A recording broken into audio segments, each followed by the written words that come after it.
Oh hey, didn't notice you there. But you don't mind if I add my floor real quick. Shouldn't take that long. Looks like we're here.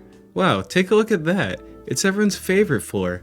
The classic tower defense game floor. Hey, you got some spare time, right?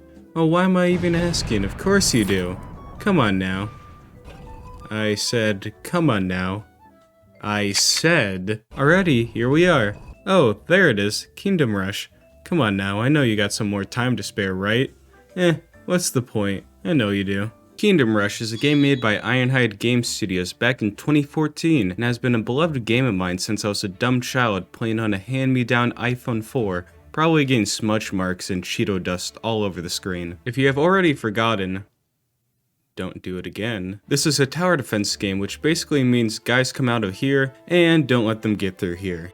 God damn it. Even though I just gave a simple explanation, Kingdom Rush ain't no simple game, with a vast amount of towers being 4, which I say is all you need.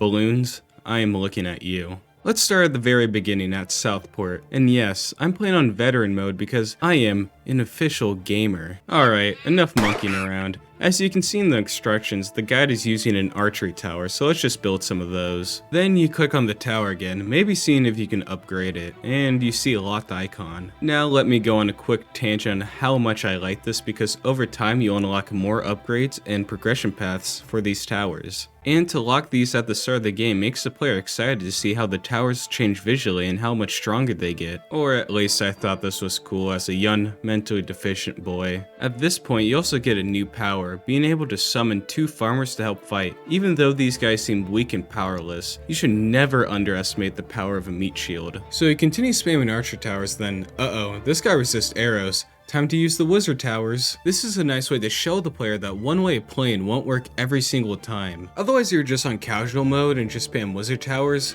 This is a valid strategy, you basically just want to skip a level. So anyways, we continue our journey. Try not to impulsively click every single sheep you see. Now in the outskirts, if you remember when I mentioned the importance of meat shields, this is the first stage that you either need to use the barracks or the 2 farmhands, otherwise if you want to lose a lot of lives. Oh yeah, lives, I should probably talk about those. At the start of each stage you start at 20 lives, and each enemy that passes through to the end of the path will make you lose a life varying on how many lives they cost. Range from 1 like this little goblin to 3 and 5, and all the way up to 20, which is saved for boss enemies. Don't worry, we'll get around to talk about those guys. Oh yeah, you see this fish? Click it. Come on, it's not that hard. There you go. You see that? You got an achievement. Now please let me talk about probably my favorite feature in all the Kingdom Rush games when I was younger and still today. The secret achievements are scattered around a good amount of stages, with most of them being something silly or a reference to another franchise. I used to try to find all the secrets before I had to look up a guide when I was younger. The devs did not have to do this at all, and Kingdom Rush still would have been an amazing tower defense game. But the fact that they decided to add these just shows how passionate, how much they care about these games. I'm not going to try to spoil all the secrets. If you want to play the game for yourself, if you haven't already. Anyways, I'm going to skip past a few of these levels because they're pretty self-explanatory of what happens. You continue to unlock new tower level ups and use stars to upgrade your towers or skills. And eventually, you unlock your first hero, which is very important and nice to have. Just think of them as buffed out regular barracks or farmhand guys, with some of them being ranged. You think that enemies would try to run past your troops, and they do if there are too many enemies for your troops to handle. But if not, out of the kindness of their hearts, they'll graciously wait for one of your troops to walk up to them and then fight them and most likely lose. How sweet of them. So now we're at the Citadel. Now this is where you might get a bit scared, a little frightened even,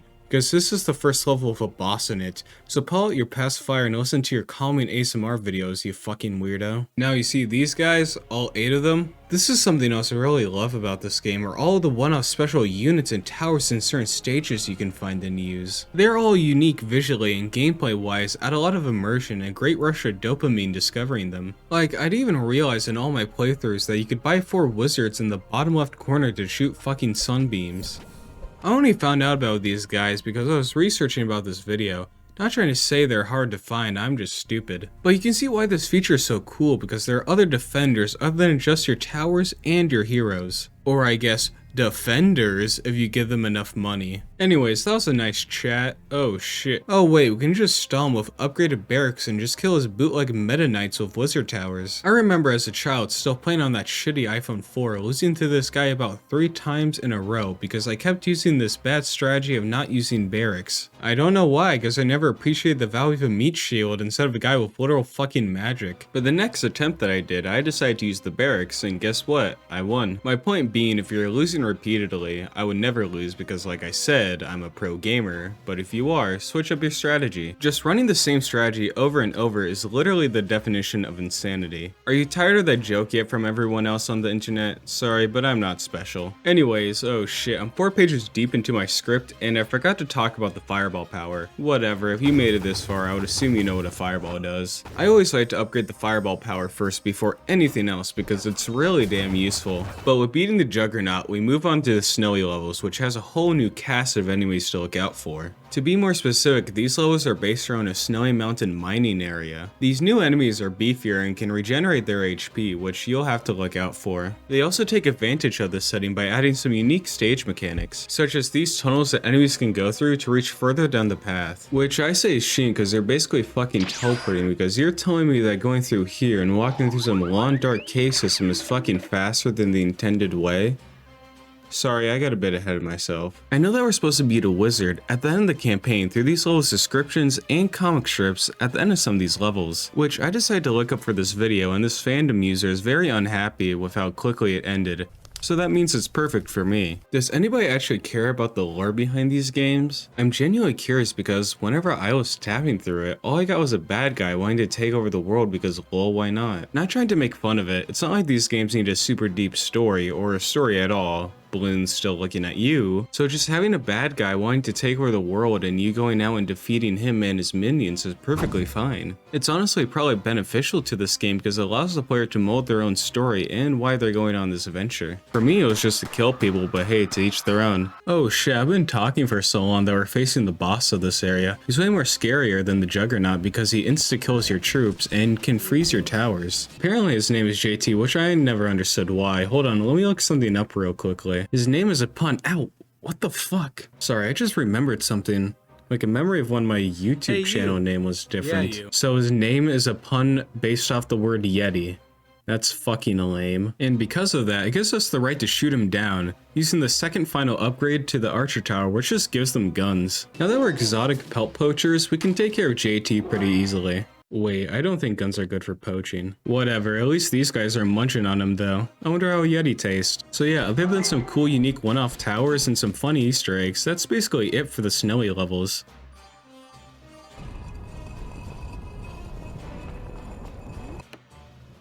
Welcome to the Wastelands, where my least favorite enemy resides, being this piece of shit, which isn't even that bad while looking in retrospect, but goddamn they filled me with the most agony. You might also figure out about the two, in my opinion, best towers in Kingdom Rush, being the Arcane Wizard and the Tesla 104X. They work as a yin and yang of sorts, where one takes care of the bigger enemies and the other does crowd control. The Arcane Wizard has an ability called Death Ray, and it does exactly what it sounds like. It fires a death beam every 20 to 16 seconds, depending on the level of the upgrade, because even for a Forest Troll who's 4,800 HP and high regen can't regen against death. Now that brings me to the Tesla 104X, which is the only good way of taking care of necromancers which spawn those armored skeletons. They have an ability called Overcharge, which sends out electric field so powerful it makes me think a Live Leak logo is going to appear in the top right corner of my screen. And now the cherry on this busted ass cake is level 1 barracks, because why upgrade them when they're most likely going to end up dying? Using this method, we can easily steamroll the competition to the final level where we fight against Veznon. Even though this is a long and grueling fight, maybe a few close calls and a wondrous amount of spam of Arcane Wizards and Tesla 104X's, we defeat Veznon and his puny army. Now we can finally sit back and relax knowing that we have finally completed the game. Wait, what? There's a post game? Yep, now there's even more challenging levels for you to play if you still need your Kingdom Rush fix, you fucking addict. This video is getting quite long, so I'll just say the post game levels are really fun and adds a lot of more bosses to defeat. I give this game a 9.5 level 1 barracks out of 10, a true tower defense classic and an amazing experience. But go play Kingdom Rush Frontiers instead, it's better. Thanks for watching, sub if you want, see ya. Oh yeah, you're free to go now, don't tell anyone you met me.